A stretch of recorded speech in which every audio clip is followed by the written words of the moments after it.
We're going to start with FBI agents busy this morning, arresting nearly a dozen Bay Area police officers for crimes ranging from violating suspect civil rights to obstruction of justice. The officers all worked for either the Pittsburgh or Antioch police departments. NBC Bay Area's Valina Jones was in Oakland federal court when officers faced a judge. She joins us live now from there with the whole story. Valina.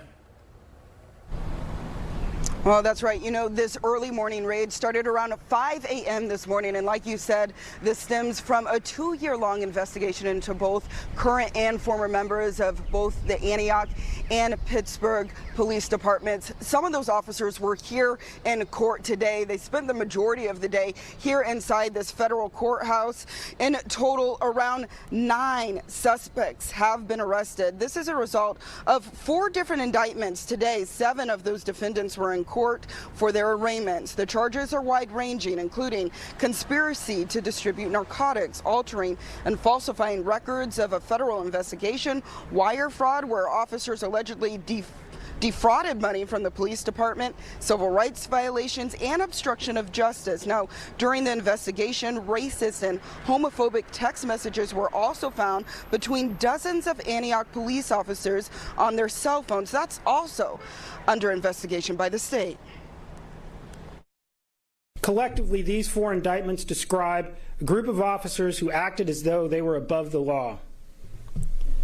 The officers had no interest in de-escalation or other proper law enforcement tactics to avoid violence. Color of law violations strike at the very heart of our justice system.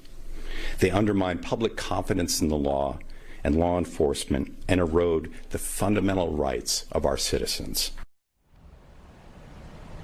Now, one of those Antioch police officers, Marisa Amari, is charged in 2 of the indictments. His attorney says they are still waiting to review the discovery of evidence. They add they're disgusted by this early morning FBI raid, explaining that their client would have surrendered peacefully if he was given the opportunity.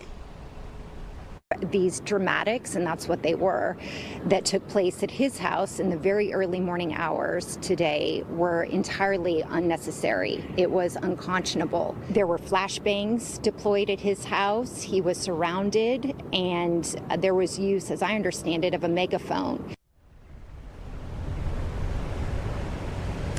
Most of all the defendants in court today are being held on a $100,000 secured bond using their house as collateral. All of those suspects that were in court today are expected to be back in court by the end of this month. We also know that there are some people that were not arraigned. They are currently either out of state.